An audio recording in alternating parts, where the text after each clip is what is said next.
Hello po sa inyo lahat ulit.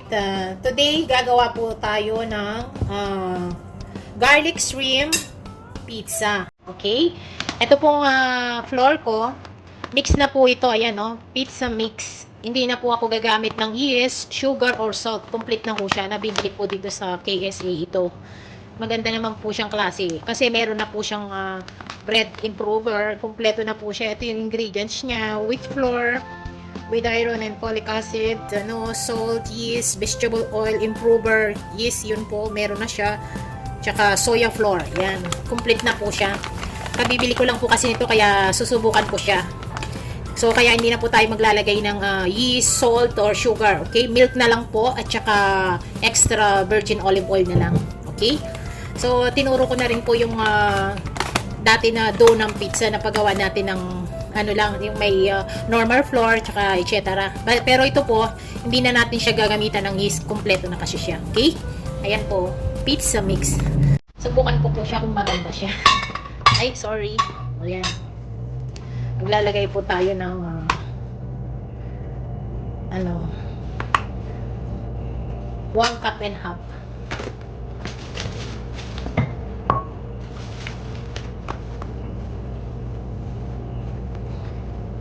Kasi sabi po nila maganda daw to. Bago kasing labas po siya dito sa KSC eh.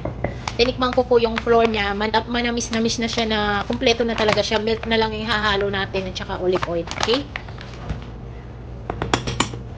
Ayan. Kasi meron po siyang bread improver. At saka ang nakasulat po dito cold water. Ay cold water ang nilalagay or cold milk. Pero sinubukan ko po siya sa dalawang klase. Itong warm milk at saka cold milk. Ginawa ko na po yung isa. Cold milk lang po yung nilagay ko. Ito naman po warm milk. Tsaka po olive oil. Katamtaman lang po. Okay?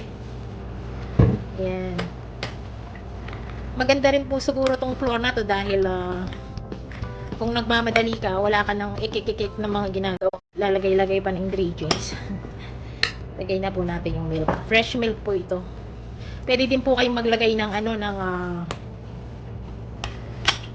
ba yun? Powdered milk kung wala po kayong fresh milk. Okay? Ngayon, imamasak. Lalagyan po natin siya ng 1 teaspoon garlic. Ayan po. Hindi teaspoon, half teaspoon lang po na garlic powder. Para po may flavor yung dough. Ang gagawin po natin ay garlic shrimp pizza. Ayan. Konti lang po. Half teaspoon lang po yun. Okay? Para po yung dough natin, yung lasa niya para siyang garlic bread na sarap po siya. Ayan. Mix lang po natin siya ng ganito.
Okay?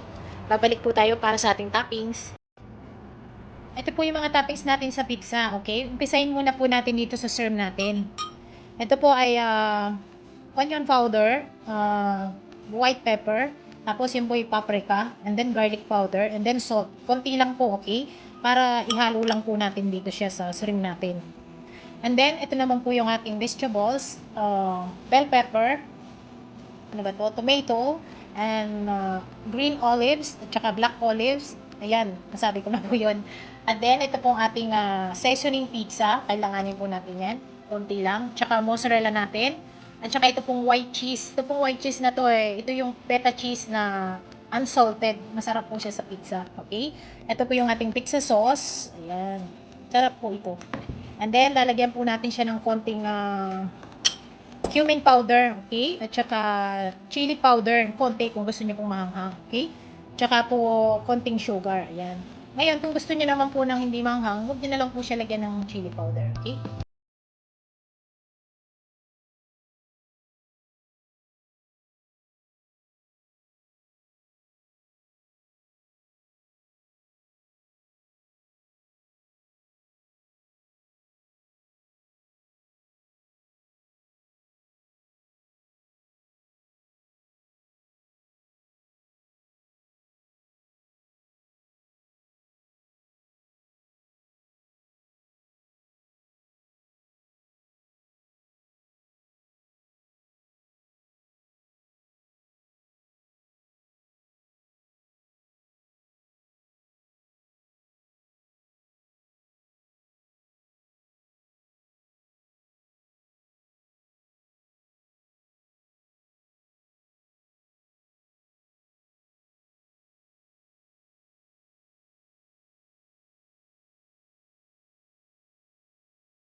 Pizza sauce na yun kaya lang gusto ko po na mayroon siyang extra flavor.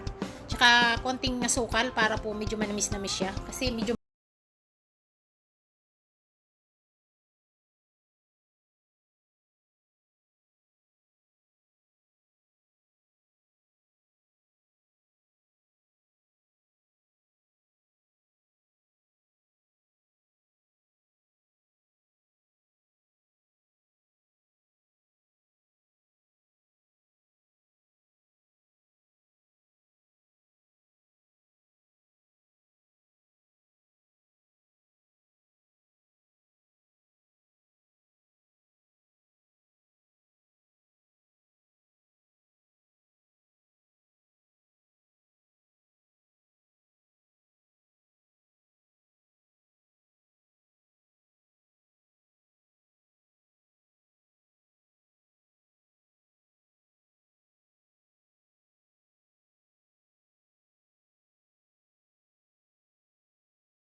ito na po yung ating pizza.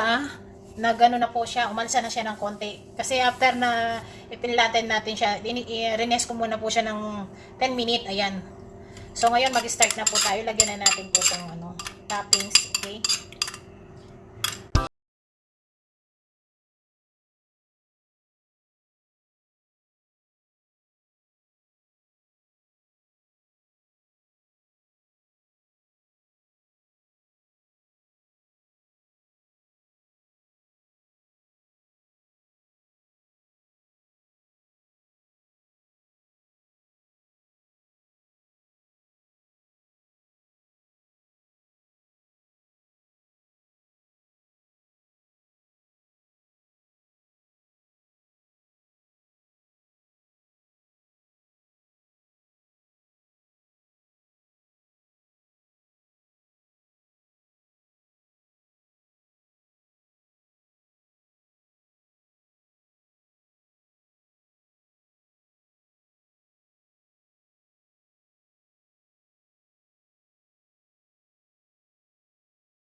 po ito po dito natin siya lulutuin sa aking home master pizza machine. Ayan po siya. Oh.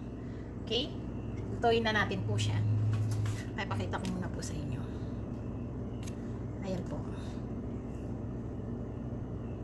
Start na po natin siya lutuin, okay? Silipin na po natin yung pizza natin. Ayan. Ayan po. Ready na siya. Pwede na po siya natin nahuin. Ayan. Basta luto na po siya dito sa, ayun, sa baba. Brown na po siya. Pwede na siya. Black olives po yun. Tsaka green olives. Ito naman po yung yung para sa white cheese natin. Okay? Dito ko na po siya gagawin. Ayan.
Ayan na po yung ating garlic shrimp pizza. Ayan po. Oh.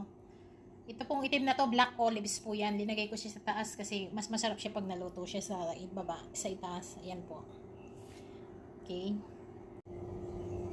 Ito, luto na po siya. Hiwain na po natin ang ating garlic shrimp pizza. Ayan po. Oh. Malaki po yung kanyang bread kasi gusto ko po malaki yung kanyang tinapay. Ito po siya. Ayan.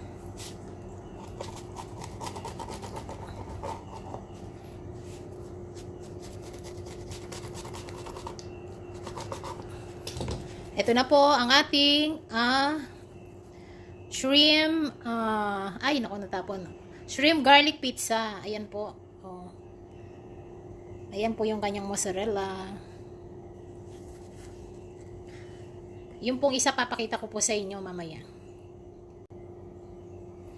Ito, luto na po siya. Hiwain na po natin.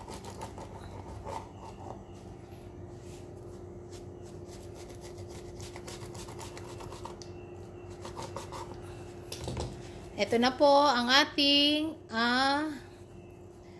shrimp, ay naku natapon.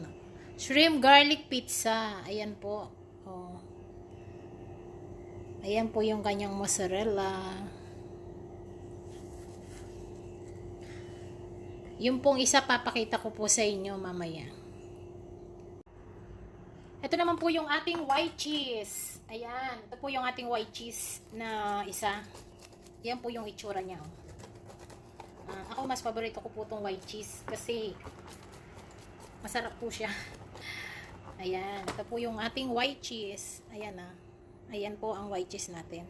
Talaga pong binurn ko siya sa taas para po mas lalo siyang masarap. Pag binurn nyo siya ng konti. Yung iba ayaw po nila na medyo burn yan. So, nasa inyo po yun. Ako gusto ko po kasi ganito siya. Ayan po ang white cheese niya. Okay? Salamat po sa panood nyo po sa akin at sa mga nagawa po natin na pizza today. Ayan po yung isa na ito po naman yung shrimp. Ayan, hawakan ko na po kasi ako naman kakain. Ayan po yung shrimp.